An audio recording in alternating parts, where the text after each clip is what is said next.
लोकसभा चुनाव से कुछ महीने पहले सुप्रीम कोर्ट ने गुरुवार को 6 साल पुरानी इलेक्टोरल बॉन्ड स्कीम को अवैध करार दिया है।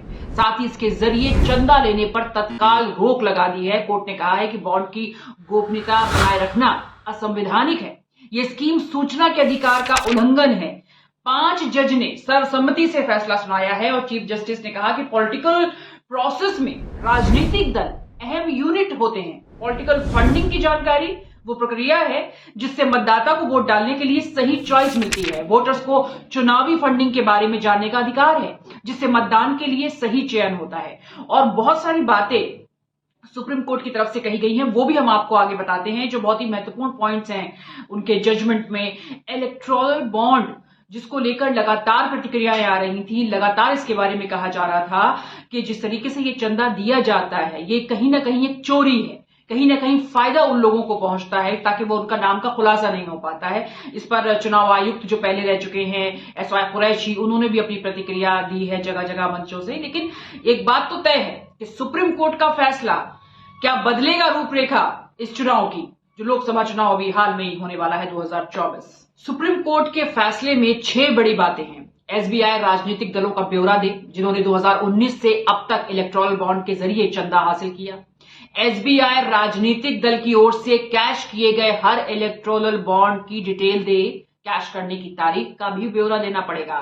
और एसबीआई सारी जानकारी 6 मार्च 2024 तक इलेक्शन कमीशन को दे और इलेक्शन कमीशन 13 मार्च तक अपनी ऑफिशियल वेबसाइट पर इसे पब्लिश करे। राजनीतिक चंदे की गोपनीयता के पीछे ब्लैक मनी पर नकेल कसने का तर्क सही नहीं, ये सूचना के अधिकार का उल्लंघन है।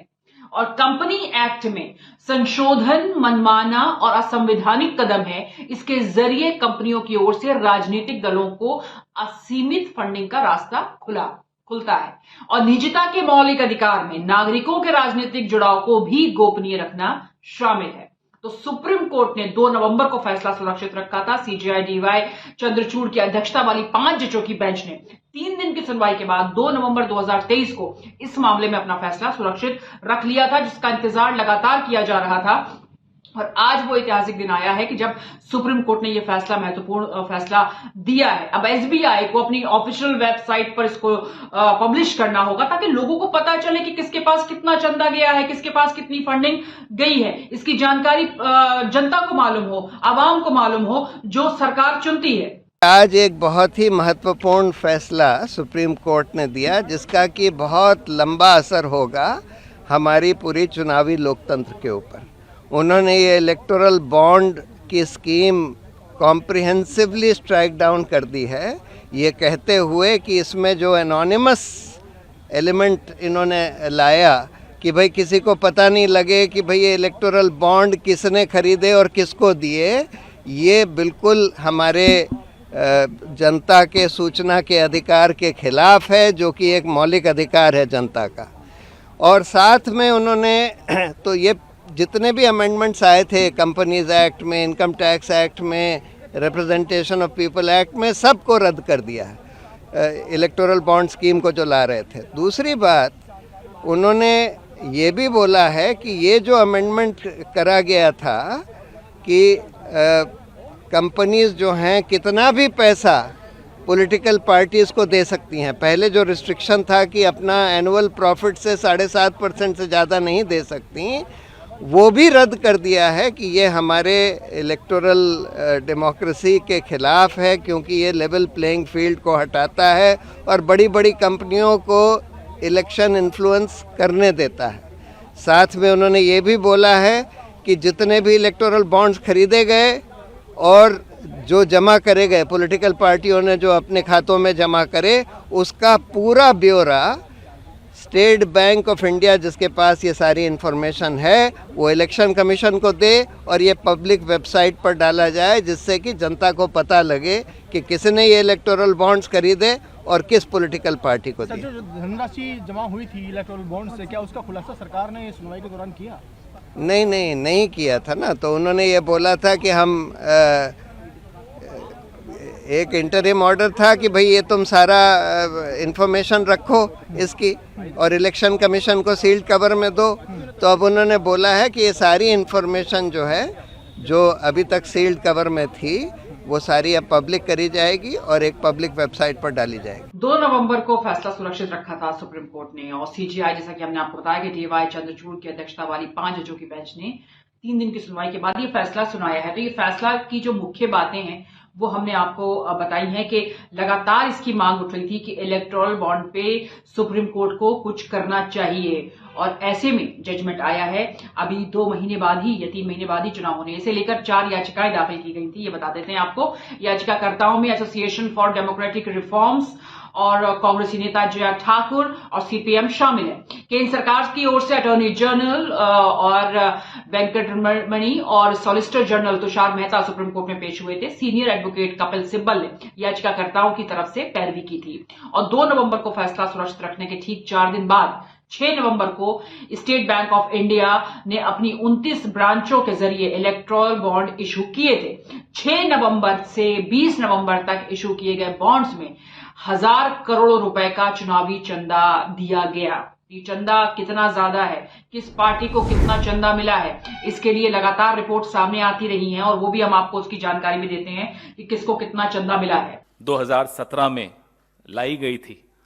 उस वक्त वित्त मंत्री माननीय अरुण जेटली जी ने इसका बहुत बौद्धिकरण करने की कोशिश की। He tried to intellectualise it a lot and justify it, लेकिन हमने तब से उसका विरोध, पुरजोर विरोध, हर मंच से बार बार, इस मंच से तो कई बार करते रहे। हमारी क्या आपत्तियां थी? हमारी आपत्तियां बहुत स्पष्ट थी कि ये अपारदर्शी है, इससे भ्रष्टाचार को बढ़ावा मिलेगा, इससे काला धन सफेद हो जाएगा, इससे जो रूलिंग पार्टी है, जो सत्तारूढ़ दल है, सारा लाभ उसको मिलेगा और एक ऐसा अनकहा अनदेखा रिश्ता स्थापित हो जाएगा सत्तारूढ़ दल का और कंपनियों का। जो कंपनियां इन इलेक्टोरल बॉन्ड्स को खरीदेगी उनको क्या लाभ दिया जाएगा, ये तमाम सवाल हम इस मंच से बार बार उठाते रहे। अब जो 95% इलेक्टोरल बॉन्ड्स का पैसा एक पार्टी यानी कि भारतीय जनता पार्टी को मिला, हम भी ये जानना चाहते हैं, देश भी ये जानना चाहता है कि उसके एवज में आपने क्या हवाई अड्डे बेचे हैं, आपने क्या कोयले की खदानें बेची हैं, आपने क्या किया है, या एमएलए खरीदे हैं, या नए सूट सिलवाए हैं। ये जानने का हक हम सबको है। 2017 के बजट में उस वक्त के जो वित्त मंत्री थे अरुण जेटली, वो उन्होंने पेश किया था इलेक्टोरल बॉन्ड और 2 जनवरी 2018 को केंद्र सरकार ने इसे नोटिफाई किया था। ये एक तरह का प्रीमिसरी नोट होता है, जिसे बैंक नोट भी कह सकते हैं। इसे कोई भी भारतीय नागरिक या कंपनी खरीद सकती है। अगर आप इसे खरीदना चाहते हैं तो आपको ये स्टेट बैंक ऑफ इंडिया की चुनी हुई ब्रांच में मिल जाएगा। इसे खरीदने वाला इस बॉन्ड को अपनी पसंद की पार्टी को डोनेट कर सकता है, बस वो पार्टी इसके लिए एलिजिबल होनी चाहिए। तो ये पूरा एक मामला है जो हम आपको बता रहे हैं और इस योजना को 2017 में ही चुनौती दी गई थी, लेकिन सुनवाई 2019 में शुरू हुई। 12 अप्रैल 2019 को सुप्रीम कोर्ट ने सभी पॉलिटिकल पार्टियों को निर्देश दिया कि वो 30 मई 2019 तक में एक लिफाफे में चुनावी बॉन्ड से जुड़ी सभी जानकारी चुनाव आयोग को दें। हालांकि कोर्ट ने इस योजना पर रोक नहीं लगाई और बाद में दिसंबर 2019 में याचिकाकर्ता एसोसिएशन फॉर डेमोक्रेटिक रिफॉर्म्स ने इस योजना को पर जो है याचिका सुप्रीम कोर्ट में दाखिल की थी और कांग्रेस की तरफ से भी की गई थी। कपिल सिब्बल ने इसकी पैरवी की है।